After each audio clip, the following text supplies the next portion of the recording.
வணக்கம். இப்ப வந்து நாலடியார்ல 3வது அதிகாரம் அரண் வலியுறுத்தல் பார்த்துட்டு இருக்கோம். அதுல 5 பாடல்கள் பார்த்து முடிச்சோம். என்ன மாதிரி எல்லாம் அரண் செய்யணும் அப்படிங்கறத பத்தி வலியுறுத்துறது 36வது பாட்டுல இருந்து பார்க்கலாம். அடுத்து வரக்கூடிய பாடல்கள் எல்லாமே ரொம்ப அழகான ரொம்ப எளிமையான விஷயங்களை சொல்லக்கூடிய ஒரு பாடல்களா அமைஞ்சிருக்கு. இன்று கொல், அன்று கொல், என்று கொல் எண்ணாது, என்று கொல் எண்ணாது, பின்றையே நின்றது கூற்றம் என்றெண்ணி ஒருவுமின் தீயவை ஒல்லும் வகையான் மருவுமின் மாண்டார் அறம். ரொம்ப எளிமையான பாட்டு, நமக்கு திரும்ப ஒரு படிச்சாலே இது புரிஞ்சிடும். இன்று கொல், அன்று கொல், என்று கொல் எண்ணாது, பின்றையே நின்றது குற்றம். பின்னாடியே நிக்குதான் குற்றம். இன்றைக்கு வந்துருமோ, அல்லது நாளைக்கு வந்துருமோ, அல்லது 100 நாள் எப்பயாவது வருமோ, அல்லது என்னைக்கு வருமோ அப்படின்னு தெரியலையே. அதாவது இன்னும் வாழக்கூடிய நாட்கள் எவ்வளவு இருக்கிறது என்பது நமக்கு தெரியவில்லை. அதுதான் இங்க சொல்றாரு. அன்று கொல், இன்று கொல், அன்று கொல், என்று கொல் எண்ணாது, பின்றையே நின்றது கூற்றம். நம்முடைய பின்னாடியே கூற்றம் நின்று கொண்டிருக்கிறது. அதனால இதை நினைத்து பார்த்தீர்கள் என்றால், பின்புறத்திலேயே நிற்கிறது என்று நீங்கள் நினைத்துக் கொண்டிருந்தீர்கள் என்றால், அந்த நினைப்பு எப்பவுமே இருந்தது அப்படின்னா நீங்க என்ன பண்ணணும் அப்படின்னா, ஒருவுமின் தீயவை, தீய செயல்களை நீங்கள் ஒருவுமின் விட்டு ஒழித்து விடுங்கள், அவற்றையெல்லாம் விட்டு விடுங்கள். அப்ப நீ என்ன செய்யணும் அப்படின்னா, ஒல்லும் வகையால் மருவுமின் மாண்டார் அறம். மாண்டார்னா மாட்சிமைப்பட்டவர்கள். மாட்சிமைப்பட்ட சான்றோர்கள் எந்த மாதிரியான அறங்களை சொல்லி இருக்கிறார்களோ அவற்றை மருவின், மருவின் என்றால் அணைத்துக் கொள்ளுங்கள், அல்லது அவற்றை கை கொள்ளுங்கள். எனவே இந்த கூற்றம் எப்பொழுதும் பின்னாடியே நிற்கிறது என்ற ஒரு எண்ணம் வந்துவிட்டது என்றால் நாம் தீயவற்றை செய்ய மாட்டோம். தீயவற்றை செய்யாத போது மாட்சிமைப்பட்ட சான்றோர்கள் சொன்ன அறிவுரைகளை அல்லது அறம் சார்ந்தவற்றை நாம் கை கொள்ள வேண்டும். அப்ப ஒல்லும், அதுல இன்னும் முக்கியமான இதுல வார்த்தை ஒல்லும் வகையால் தான். ஒல்லும் வகையால் உங்களால எவ்வளவு முடியுமோ அவ்வளவு செஞ்சா போதும். அதை திரும்ப திரும்ப நாலடியார் சொல்லுது. நம்மளுடைய சக்திக்கு மீறி போய் தவம் செய்வதோ, நம்முடைய சக்திக்கு மீறி போய் நல்ல அறங்களை செய்வதோ அது சொல்லல. உங்களால உங்களுடைய வாழ்க்கையில எவ்வளவு முடியுமோ, நீங்கள் இருக்கக்கூடிய சூழல்ல உங்களுடைய வாழ்வியல் அமைப்புல எவ்வளவு முடியுமோ அவ்வளவு செய்யுங்க. அதுவே பெருசுதான், அதுவே போதும் அப்படிங்கிறதுதான் திரும்ப திரும்ப அது சொல்லக்கூடிய ஒரு விஷயமாக இருக்கிறது. அதுதான் இந்த பாட்டுல அழகா அவர் சொல்லியிருக்கார். இன்று கொல், என்று கொல் எண்ணாது, இன்று கொல், அன்று கொல், என்று கொல் எண்ணாது, பின்னையே நின்றது கூற்றம் என்றெண்ணி ஒருவுமின் தீயவை ஒல்லும் வகையான் மருவுமின் மாண்டார் அறம். அதனால என்ன பண்ண முடியும்? ஒல்லும் வகையான் அறவின், இது ரொம்ப அழகான குரல் ஒண்ணு இருக்கு. ஒல்லும் வகையான் அறவினை ஓவாதே செல்லும் வாயெல்லாம் செயல். உங்களால எந்த அளவு முடியுமோ அவ்வளவு செஞ்சா போதும். அதை தாண்டி ஏன் நீங்க செய்யலன்னு எந்த அறநூல்களும் உங்களை கேட்க போவதில்லை. அது போல இன்னொரு ரொம்ப அழகான இனியவை 40லயும் இதே மாதிரி ஒரு வரி வருது. ஆற்றும் துணையால் அறம் செய்க இதே. ஆற்றும் வகையால் உங்களுக்கு எவ்வளவு முடியுமோ அவ்வளவு செய்யுங்க போதும். இதுக்கு ரொம்ப அழகான ஒரு இது நமக்கு, நம்ம எல்லாரும் அடிக்கடி படிச்ச ஒரு திருமந்திர பாடல் தான். அதிகமா நமக்கு மேற்கோளாகவும் சொல்லப்பட்ட ஒரு பாடல் அது. யாவர்க்குமாம் இறைவர்க்கு ஒரு பச்சிலை, யாவர்க்குமாம் பசுவுக்கு ஒரு வாயுரை, யாவர்க்குமாம் உண்ணும் போது ஒரு கைப்பிடி, யாவர்க்குமாம் பிறர்க்கு இன்னுரை தானே. ரொம்ப அழகான பாட்டு இது. இது ரொம்ப அடிக்கடி ஞாபகத்தில் இருக்கக்கூடிய பாட்டு. இதை அவங்க இந்த உரையாசிரியர்கள் இதை ஒரு மேற்கோள் செயலாகவும் கொடுத்திருக்கிறார்கள். அவ்வளவுதான். இறைவருக்கு ஒரு பச்சிலை. கடவுளுக்கு நீங்க பெருசாலாம் மாலை வாங்கி சாத்தணும் அதெல்லாம் ஒண்ணுமே இல்லை. ஒரே ஒரு பச்சிலையை போட்டு வணங்கினால் கூட போதும், அதுவே அதிகம்தான். அதுவே போட்டாலும் போதும். யாவருக்குமாம் பசுவிற்கு ஒரு வாயுரை. ஒரு பசுவிற்கு வாயுரையாக ஒரு சிறிய உணவை, ஒரு இலை தழைகளை உங்களால கொடுக்க முடிஞ்சா அது போதும். யாவருக்குமாம் உண்ணும் பொழுது ஒரு கைப்பிடி. நீங்கள் சாப்பிடுவதற்கு முன்னாடி ஒரு கைப்பிடி அரிசியை எடுத்து வைத்து விடுவது இல்லையா சமைக்கிறதுக்கு முன்னாடி. ஆக்சுவலா இந்த பழக்கம் முன்னாடி நிறைய வீடுகள்ல இருந்தது. இங்க பாட்டி வீட்டுகள்லயே இதை செஞ்சு நான் பார்த்திருக்கேன். டெய்லி ஒரு பானையில என்ன பண்ணுவாங்கன்னா, ஒரு கைப்பிடி அரிசி எடுத்து அதுல போட்டு வச்சிருவாங்க. என்ன அரிசியா இருந்தாலும் சரி, அதை ஒரு கைப்பிடி எடுத்து போட்டு வச்சிருவாங்க, அதை மூடி வச்சிருவாங்க. அப்புறம் ஒரு மாசத்துக்கு அப்புறமா, 1 மாசமோ 2 மாசமோ கழிச்சு அதை ஏதாவது ஒரு இடத்துல அன்னதானம் செய்யற இடத்துலயோ எங்கேயோ கொண்டு போய் அந்த அரிசியை கொடுப்பாங்க. இது சுதந்திர போராட்ட காலத்துல இது ஒரு வழக்கமாகவே இருந்தது. எல்லா வீடுகள்லயும் இது சர்வோதயா பானை அப்படிங்கிற மாதிரி பேர்ல இதை வச்சிருந்தாங்க. இது பாத்தீங்கன்னா அந்த ஒரு பானை காங்கிரஸ்காரங்க கொண்டு கொடுப்பாங்க. அந்த பானையில இப்படி இந்த பானை சர்வோதய பானைன்னு எழுதியிருப்போம். அதுல ஒரு கைப்பிடி அரிசி தினமும் போட்டு வைப்பாங்க. அப்புறம் மாசத்துக்கு ஒரு தடவை அந்த காங்கிரஸ் இவங்களே கடைக்கு அதை வாங்கிட்டு போவாங்க. அது பாத்தீங்கன்னா ஒரு ஒரு ஒரு கைப்பிடின்ற மாதிரி முதல்ல தெரியும். ஆனால் அது சேர்ந்து வரும் பொழுது ஒரு பானை நிறைய ஒரு ஒரு 4 பேருக்கு அது சாப்பாடு கொடுக்கறதா அது மாறிட முடியும். அப்போ அது ரொம்ப அழகான ஒரு இதை வந்து இந்த பாட்டு சொல்லுது. அதுதான் ஒல்லும் வகையான் ஒருவுமின் தீயவை ஒல்லும் வகையான் மருவுமின் மாண்டார் அறம். மாட்சிமைப்பட்டவர்கள் என்ன மாதிரியான அறங்களை சொல்லியிருக்கிறார்களோ அதை நீங்கள் செய்து கொள்ளுங்கள். அவ்வளவு செஞ்சா போதும். மற்றபடி பெரிய அந்த அளவுக்கு செய்யணுங்கிற இது எதுவும் கிடையாது அப்படிங்கிறதுதான் இந்த பாட்டுல சொல்லப்படக்கூடிய. இந்த பாட்டு புரியுது இல்லையா? இன்று கொல் என்று கொல், இன்று கொல் அன்று கொல் என்று கொல் எண்ணாது பின்னையே நின்றது குற்றம். பின்னாடி நின்றுட்டு இருக்கு, அடுத்த செகண்ட் வந்துடும் அப்படிங்கறத வந்து நினைச்சுட்டு இருந்தோம் அப்படின்னா ஒருவமின் தீயவற்றை எல்லாம் விட்டு விடுங்கள். நமக்கு என்ன முடியுமோ அந்த அந்த அளவிற்கு அறம் செய்தால் போதுமானது. அதுக்குதான் இந்த திருமந்திரத்தினுடைய பாடல் மிகச் சரியான ஒரு இந்த பாட்டு இதுதான் சொல்லுது. புரிஞ்சிருக்கும்னு நினைக்கிறேன் இல்லையா? ரொம்ப எளிமையான ஒரு பாடல் தான். சரி, அடுத்தது போலாம். 37வது. மக்களால் ஆய பெரும் பயன் ஆயும் கால் எத்துணையும் ஆற்ற பலவானால் தொக்க உடம்பிற்கே ஒப்புரவு செய்து ஒழுகாது உம்பர் கிடந்துண்ண உண்ணப்படும் பண்ணப்படும் கிடந்துண்ண பண்ணப்படும். ரொம்ப ஒரு ஒரு அரிதின் பெற்ற உடம்பு தான் இது. அதுல ஒண்ணும் சந்தேகமே இல்லை. இந்த அரிதறிது மானிடராய் பிறத்தல் அரிது எல்லாம் ஓகே. இந்த உடம்பு மிக அரிய ஒன்று, கிடைப்பதற்கு அருமையான ஒன்று. ஆனால் இந்த உடம்புக்கு மட்டுமே ஒப்புரவு செய்து கொண்டு வாழ்ந்து விடாதீர்கள். ஒப்புரவு அப்படின்னா அதை நன்றாக பாதுகாப்பது. அதுக்கு நல்ல தைலம் தேய்ச்சு வாசனை திரவியங்களை தடவி நல்ல சாப்பாடு கொடுத்து நல்ல உடம்ப வளர்க்கிற பணியை மட்டும் செய்யாதீங்க. அது இந்த இந்த பூலோகத்துல வாழ்வதற்கு அது சரியாக இருக்கும். ஆனால் நீங்கள் விண்ணுலகத்துக்கு ஏவினீர்கள் என்றால் அங்க நீங்க சாப்பிடறதுக்கு உங்களுக்கு வேணும் இல்லையா? நீங்க சொர்க்கத்துக்கு போனீங்கன்னா உங்களுக்கு சாப்பிடறதுக்கு வேணும். அப்ப அங்க யாரும் உங்களுக்கு உணவு கொடுக்க மாட்டாங்க. அப்பவும் அந்த உணவை நீங்க இங்க இருந்தா எடுத்துட்டு போகணும். அது என்ன உணவு அப்படின்னா நீங்கள் செய்யக்கூடிய அறம் இருக்கிறது இல்லையா? நீங்கள் என்ன அறம் செய்கிறீர்களோ அதுதான் பின்னாடி உங்களுக்கு சொர்க்கத்தில் சாப்பாடாக வந்து மாறும். அப்ப நீங்க இங்க ஒண்ணுமே செய்யாம அங்க போயிட்டீங்க அப்படின்னா அங்க உங்களுக்கு உணவு கிடைக்காது. அதனால நீங்க வந்து உடம்பிற்கு ஒப்புரவு செய்து ஒழுகிறது போல உம்பர் கிடந்து உண்ண பண்ணப்படும்.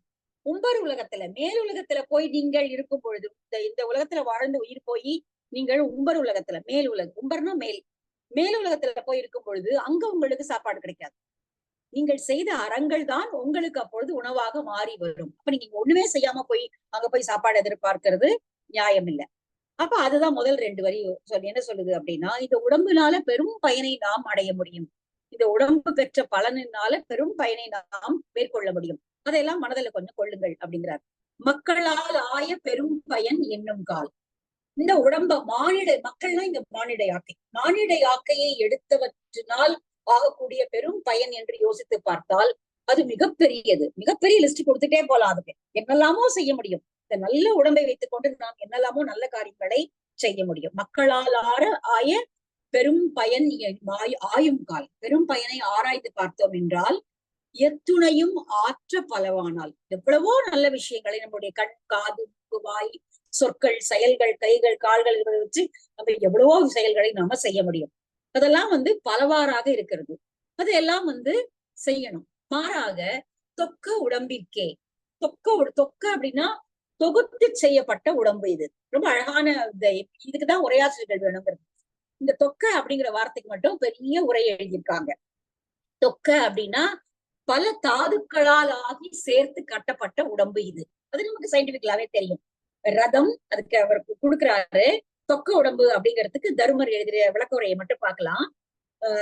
அது வந்து மொத்தம் 7 பொருள்களால சேர்த்து தொகுக்கப்பட்ட உடம்பு இது. என்ன அப்படின்னா ரதம், ரத்தம், சுக்கிலம், கொழுப்பு, தசை, எலும்பு, மஜ்ஜை நமக்கே தெரியும். இது எல்லாமே நமக்கு தெரிஞ்சதுதான். இந்த சப்த சாதுக்களும் கூடியது இந்த உடம்பு. சப்தன 7, சப்தபதி சொல்றோம் இல்லையா? சப்தன 7.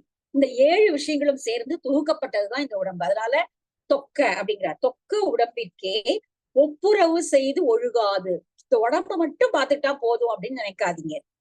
இந்த உடம்பு எப்படி பேணிக்கு பாதுகாத்து அதுக்கு எல்லா விதமான போஷணைகளும் செய்து வாழ்ந்தா போதாது.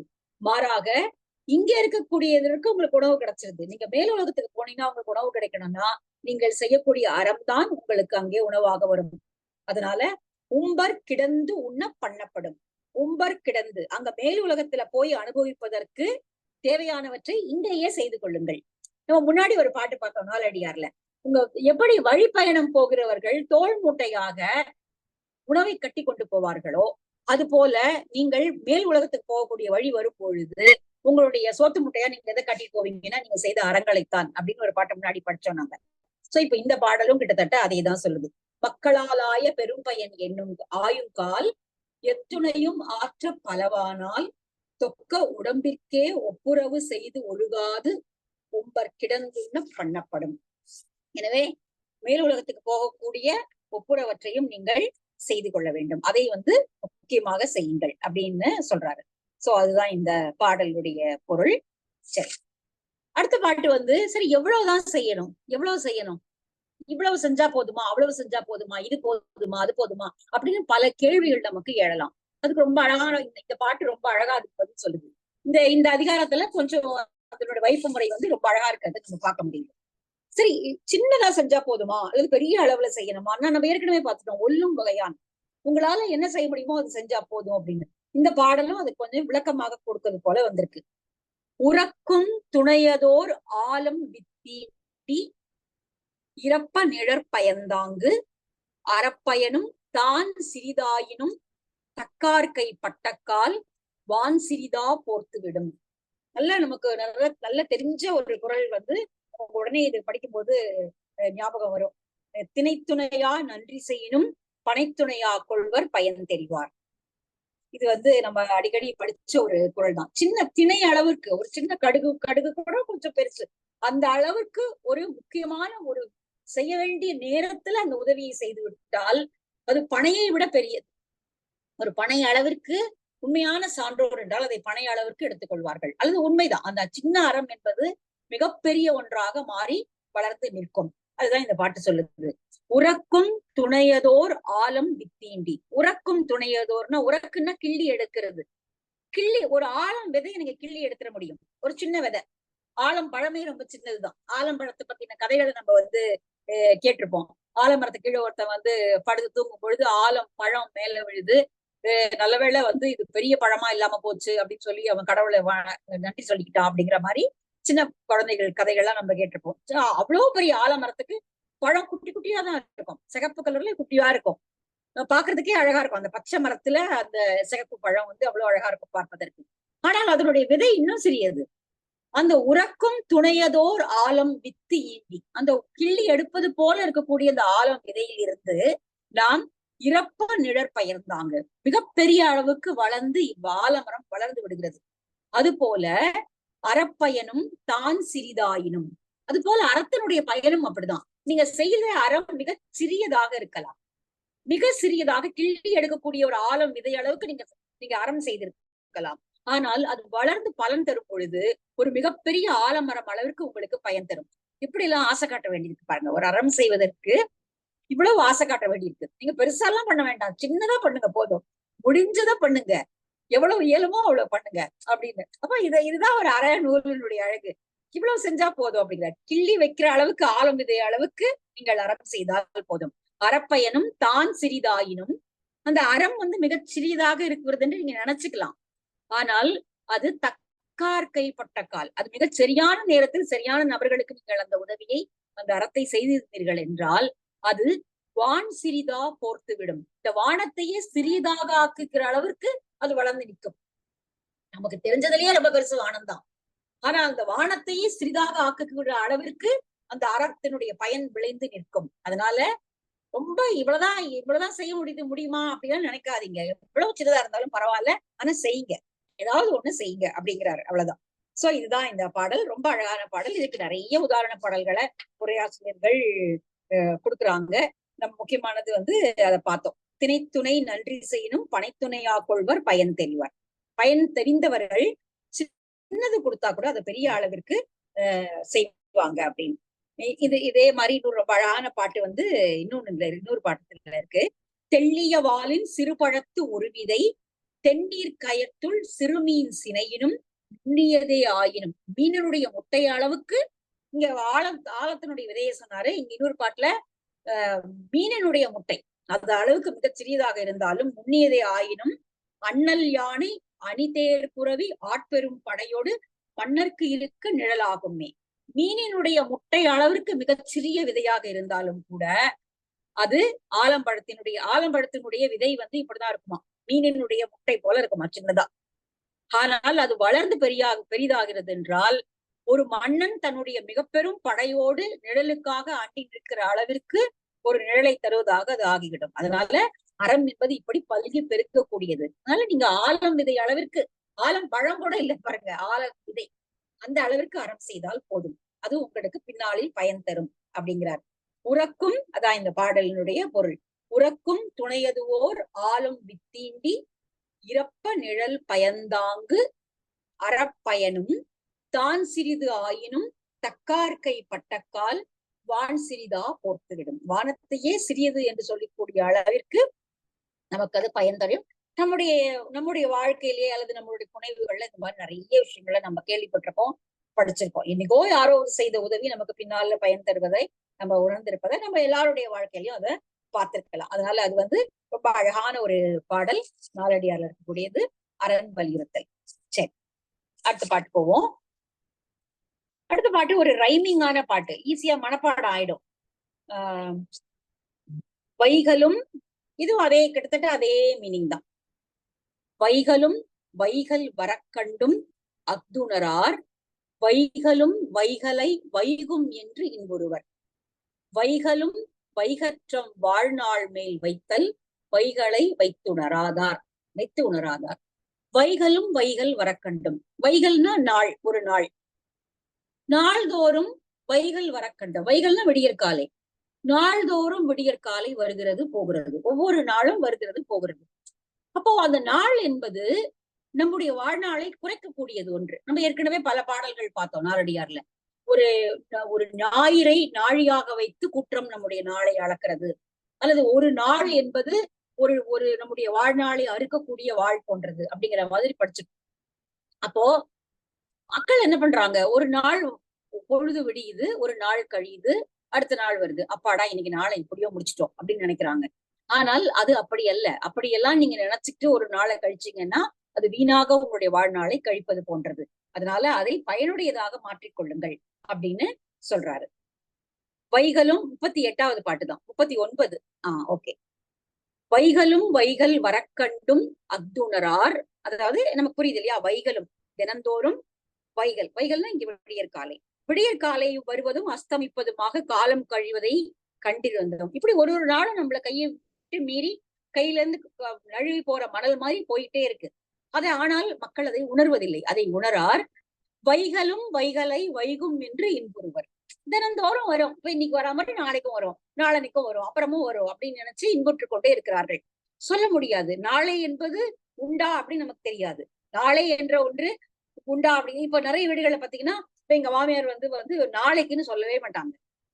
நாளை என்கிற வார்த்தையும் வாயில வராது. நிறைய பேர் வீடுகள் அது புழக்கத்துல இருக்கலாம். பிச்சைக்காரனுக்கு அப்படின்வாங்க, பிச்சைக்காரனுக்கு அதை பாத்துக்கலாம் அப்படின்னுவாங்க. அதுவும் இரவு நேரத்துல சொல்லணும்னா சொல்லவே மாட்டாங்க. பகல்லையாவது ஏதோ தெரியாம வச்சிருச்சிருவாங்களோ என்னவோ, இரவு நேரத்துல அதை சொல்லவே மாட்டாங்க. ஏன்னா தூங்கி எழுந்தா அடுத்த நாள் என்பது நிச்சயம் இல்லை அப்படிங்கிற ஒரு உணர்வு வந்து அந்த காலத்துல அப்படியே மனசுல ஊறி போயிருக்கிறது. பிச்சைக்காரனுக்கு கொடுக்கலாம் அப்படின்னு சொல்லுவாங்க, இல்லைன்னா பொழைச்சு கிடந்தா கொடுக்கலாம் அப்படின்வாங்க. அதிகமா பயன்படுத்துற வார்த்தை வந்து பொழைச்சு கிடந்தா பாத்துக்கலாம் அப்படின்வாங்க. இது வந்து அப்ப எனக்கு சிரிப்பு வரும், என்ன இப்படி சொல்றாங்க அப்படின்னு. ஆமா, இந்த பாட்டை பாருங்க, கிட்டத்தட்ட இது அதேதான் சொல்லுது. இப்ப நாளைக்கு பாக்கலாம் அப்படின்னு நம்ம சொல்றது கூட எவ்வளவு நிச்சயம் உடையது, யாருக்கு தெரியும். நாளைக்கு பாக்குறேன் அப்படின்னு நம்ம சொல்றது வந்து அது நடக்குமா நடக்காதான்னு நமக்கு தெரியாது. அதுதான் இங்க சொல்றாரு. வைகளும் வைகள் வைகும் என்று இப்பொருவர். தினந்தோறும் இதே போல, இன்னைக்கு நேத்து பார்த்தேன், முந்தானத்தி பார்த்தேன், அதே போல நாளைக்கும் நான் விடியற்காலையை பார்ப்பேன் நினைப்பது என்பது எவ்வளவு முட்டாள்தனமானது. வைகளும் வைகளை வைகும் என்று இன்பொருவர். வரும், நாளைக்கு வரும், என்ன எங்க போகுது, நாளைக்கு பாத்துக்கலாம் அப்படின்னு சொல்றது வந்து இன்புறுவர். அப்படி இன்புற்று இருக்கிறார்கள். ஆனால் வைகளும் வைகற்றம் வாழ்நாள் மேல் வைகுதல், வைகளும் தினந்தோறும் அப்படி கழியும் பொழுது அது ஒவ்வொரு நாளும் நம்முடைய வாழ்நாள் மேல் ஒரு நாளை கழிக்கிறது அப்படி என்பதை உணராதவர்கள் வைகுதல் வைகளை வைத்துணராதார். நாளை ஒரு அளவாக வைத்து இப்படியெல்லாம் கழிந்து போகிறது என்பதை அறியாதவர்கள் இதெல்லாம் இன்புறுவார்கள். ஆனால் அது குறித்தவர்கள் இந்த வைகள் ஒவ்வொரு நாளையும் நாம் எப்படி பயனுடையதாக கழிக்க வேண்டும் என்பதை நினைவில் வைத்துக் கொண்டு அது போல நடப்பார்கள். அதனால அதற்கு இன்புறக்கூடாது. அது அறிவின்மை. ஒரு ஒரு நாள் போச்சு பரவாயில்ல அப்படின்னு நினைப்பது என்பது அறிவின்மை. ஒரு நாள் இப்படி போயிடுச்சு, அப்ப நாம அதில் எதுவும் உபயோகமானதாக செய்யவில்லையே அப்படிங்கிற மாதிரி நினைப்பதுதான் அறிவுடைமை அப்படிங்கிறதுதான் இந்த பாட்டு சொல்லக்கூடிய முக்கியமான இது. அதனால ஒரு நாள் கழிவது அப்படிங்கறது வந்து ஒரு நம்முடைய வாழ்நாள்ல ஒரு நாள் குறையுது என்பதை உணர்ந்து கொண்டவர்கள் அறிவுடைமையோடு இந்த உலகத்துல இருக்கக்கூடிய நாட்களை மிகச் சிறப்பானதாக செலுத்திக் கொள்வார்கள் அப்படிங்கறதுதான் இந்த பாட்டு சொல்லக்கூடியது. ரொம்ப அழகா பெரிய இதுக்கு வந்து இந்த இந்த பாட்டுல வந்து இவருடைய உரை வந்து ரொம்ப பெருசா இருக்கு. நல்லா அதெல்லாம் நம்ம பெருசா படிக்க போறதில்ல, இருந்தாலும் உங்களுக்கு தெரியறதுக்கு சொல்றேன். பதுமனார் எப்படி ஒரு ஒரு நாளும் ஒருவர் எப்படி குறையுது அப்படிங்கறத வந்து போகும் அப்படிங்கறத வந்து சொல்லி இருக்காரு. இதுல நல்லா இருக்கு இந்த பாடல் இது. சோ ரொம்ப அதாவது ஒரு ரைமிங்கா இந்த விளக்கத்தை வந்து இந்த பாட்டு சொல்லுது. வேற ஏதாவது உதாரண பாடல் இருக்கான்னு பாக்குறேன், எதுவும் இல்ல. சோ இதுதான் வைகளும் நாளும் வைகின்றேன், இதையே மாதிரிதான் சீவக சிந்தாமணியும் சொல்லுது. சோ ஒரு ஒரு நாள் கழிவதை என்பதை நாம் இன்புறக்கூடிய ஒன்றாக எடுத்துக்கொள்ளக்கூடாது. மாறாக இது ஒரு நாள் கழிவது என்பதை நாம் நமக்கு செய்ய வேண்டிய நம்ம வாழ்நாட்களை வந்து நம்ம இல்லாமல் செய்து விடுவதற்கான ஒரு அறிகுறியாக எடுத்துக்கொண்டு கிடைக்கக்கூடிய நாட்களை நாம் மிகச் சிறப்பானதாக பயன்படுத்திக் கொள்ள வேண்டும் அப்படிங்கறதா இந்த பாட்டு சொல்லக்கூடிய ஒரு பொருள். சரி, அடுத்த பாட்டு பார்த்துடலாம். இதோட 40ஓட இந்த அதிகாரம் முடியும். மான அருங்கலம் நீக்கி இரவென்னும் ஈன இழிவினால் வாழ்வேன் மண், ஈனத்தால் ஊட்டிய கண்ணும் உறுதி சேர்ந்து இவ்வுடம்பு நீட்டித்து நிற்கும் எனின். இந்த பாட்டை ஏன் இதுல சேர்த்தாங்க அப்படின்னு புரியல. ஏன்னா இது வந்து அறம் வலியுறுத்தக்கூடிய அதிகாரம். இது வந்து மானம் இல்லாமல் போய் இறந்து வாழ்வேன் என்றால் நான் வாழாமலே போகட்டும் அப்படிங்கிற மாதிரி சொல்லக்கூடிய ஒரு பாடல். இது ஏன் இந்த இடத்துல வச்சிருக்காங்க அப்படிங்கிறது வந்து ஒரு தெளிவா நமக்கு தெரியல. காரணம் அறம் செய்வதை வலியுறுத்த வேண்டும் அப்படிங்கிறது தான் இந்த அதிகாரத்தினுடைய பொருள். ஆனால் இந்த இடத்துல ஏன் இந்த பாட்டு வைக்கப்பட்டிருக்கிறது அப்படிங்கறத என்னால புரிஞ்சுக்க முடியல. இருந்தாலும் இதனுடைய இதை வந்து நம்ம பார்ப்போம். நிற்குமாயின் என்றாரு. மானம் தான் பெறுவதற்குரிய அணி. மான அருங்கலம் நீக்கி, அருங்கலம்னா கலம்னா அணிகலன்.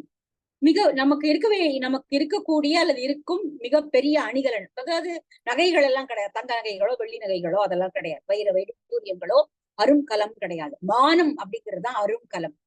மான அருங்கலம் நீக்கி அந்த மானமே போகும்படியாக இரவு என்னும் ஈன இழிவினால் வாழ்வேன்மன். எங்கேயோ சென்று கையிறந்து கையேந்தி நின்று பிச்சை எடுத்து என்னை காப்பாற்றுங்கள் என்று கையை ஏந்தி நின்று நான் வாழக்கூடியவராக மாறுவேன் என்றால் ஈனத்தால் ஊட்டிய கண்ணும் உறுதி சேர்ந்து இவ்வுடம்பு நீட்டித்து நிற்கும் எனின்.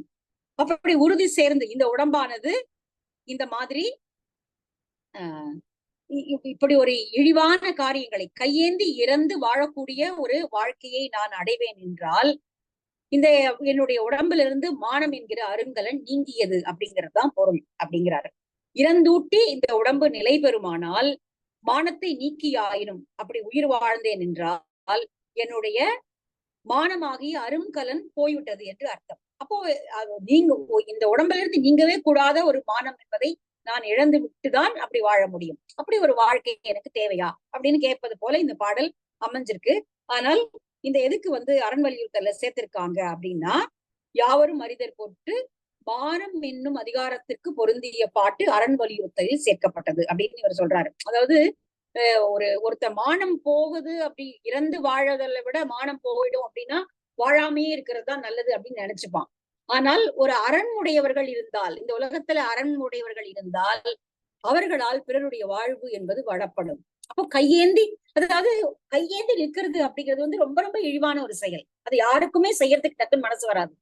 ஆனால் நீங்கள் கொடுப்பவர்களாக இருக்கிற பட்சத்துல அப்படி ஒரு இழிநிலையை நீங்கள் ஒருவருக்கு ஏற்படுத்தி தர வேண்டாம். அப்படிதான் இது பொருள் புரிஞ்சுக்க முடியும்.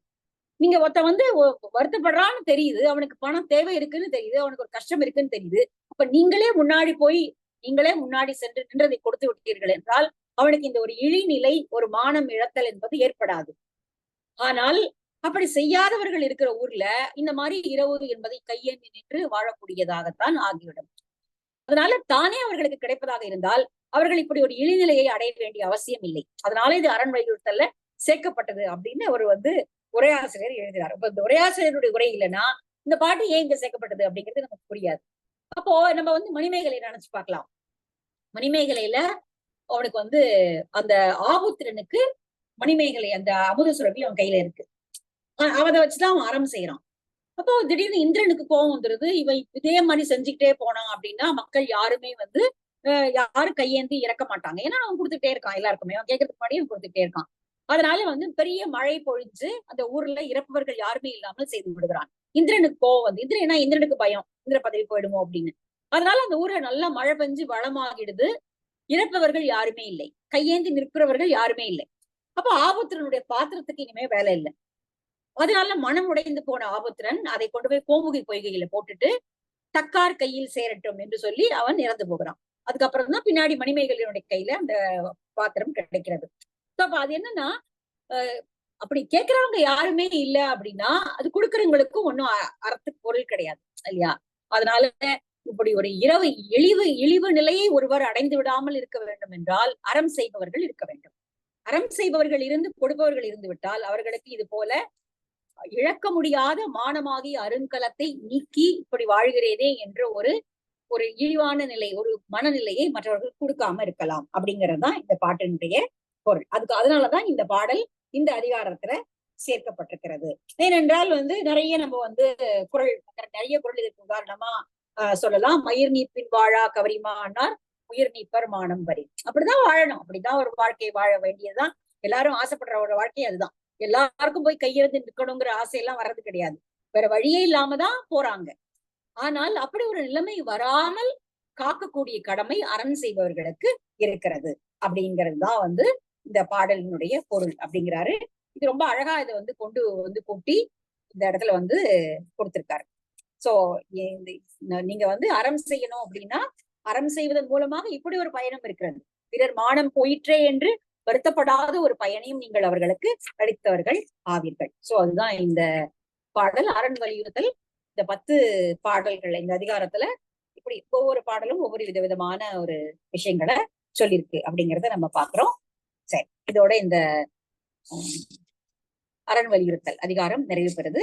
அடுத்தது வந்து தூயதல்லாமை. அடுத்த அதிகாரம் அடுத்த வகுப்புல நம்ம பார்க்கலாம். தூய்மை அல்லாத விஷயங்கள் என்னென்ன அப்படிங்கறது அது சொல்லுது. சோ அதுதான் இது. ரொம்ப சந்தோஷம். அரண் வலியுறுத்தல் இதே அதிகாரம் திருக்குறள்லையும் இருக்கு, அதையும் நம்ம பார்க்க முடியும். நன்றி.